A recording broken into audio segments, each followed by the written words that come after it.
Dans l'optique de promouvoir la bonne gouvernance, l'État burkinabé sous le magistère du capitaine Ibrahim Traoré a entrepris plusieurs réformes au sein de l'administration publique. Ainsi a été adopté ce 24 juillet en Conseil des ministres la création de la Commission de régulation des dysfonctionnements CRD. Rattachée au cabinet du chef de l'État, elle aura pour mission de faire corriger ou de corriger par elle-même tout dysfonctionnement dans l'administration publique et ses démembrements. Elle aura compétence sur toutes les structures centrales et déconcentrées des administrations civiles, paramilitaires et militaires, des collectivités territoriales, des sociétés d'État, des établissements publics de l'État et des associations reconnues d'utilité publique.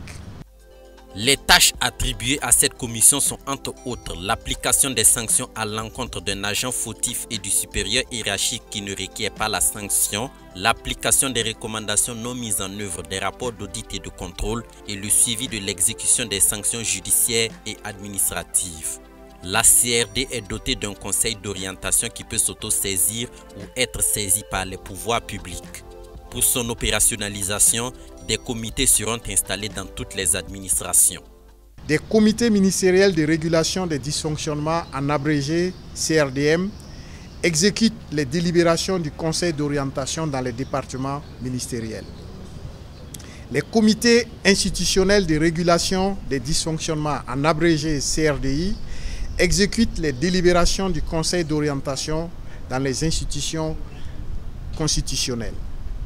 Un comité spécial de régulation des dysfonctionnements, en abrégé CRDS, exécute les délibérations du conseil d'orientation dans les administrations autres que les départements ministériels et les institutions constitutionnelles. Un autre décret a institué l'initiative présidentielle pour la production agricole et l'autosuffisance alimentaire 2024-2029. Logé au Bureau national des grands projets du Burkina Faso, sa mise en œuvre nécessitera la mobilisation de plus de 120 milliards de francs CFA sur les 5 ans. Par rapport à celle de 2023-2024, l'on note quelques innovations. L'initiative prévoit un dispositif de pilotage et intègre désormais l'agriculture climato-intelligente, c'est-à-dire une agriculture qui optimise l'efficacité des investissements destinés à lutter contre le changement climatique et qui favorise la production de certaines spéculations et la production piscicole à grande échelle. Au titre du ministère de la fonction publique, du travail et de la protection sociale, le Conseil a adopté un rapport autorisant le recrutement à titre exceptionnel de 300 volontaires pour la défense de la patrie VDP en complément d'effectifs du recrutement de 975 assistants des eaux et forêts pour la session 2024. Cette décision vise à encourager ceux qui ont opté de défendre volontairement la patrie et qui remplissent les conditions de participation aux différents concours de la fonction publique.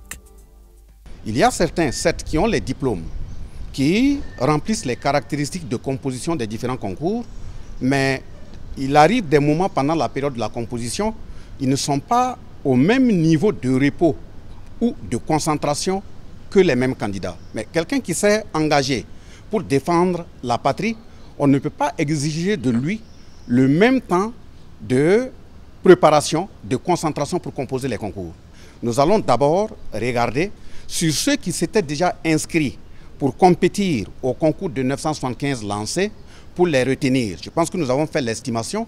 Ils sont autour de 88 personnes que nous allons retenir et le reste, autour de 212, sera lancé à un concours de recrutement en complément d'effectifs, rien que les volontaires pour la défense de la patrie. L'avant-projet de loi portant sur l'identifiant unique électronique de la personne au Burkina Faso était aussi à l'ordre du jour de ce conseil. Venant en renfort aux documents déjà existants, ce système d'identification permettra la maîtrise des données sur les populations, la délivrance plus facile des services, l'assainissement des bases de données d'identification au niveau sectoriel. Cet instrument d'identification unique électronique de la personne est un instrument très important pour maîtriser les données sur nos populations, permettre la délivrance des services plus facilement et également permettre d'assainir les bases de données d'identification au niveau sectoriel. Cet identifiant unique sera utilisé non seulement dans l'administration, mais également dans le privé.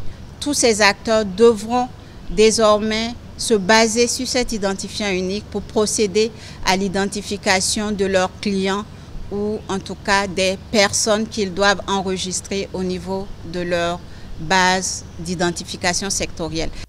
Au titre du ministère de l'Environnement, de l'Eau et de l'Assainissement, le Conseil a adopté un décret portant mesures de protection des travailleurs, des patients du public et de l'environnement contre les dangers des rayonnements ionisants au Burkina Faso. Afin d'améliorer l'environnement des procédures pour la production de l'énergie nucléaire, des innovations ont été entreprises.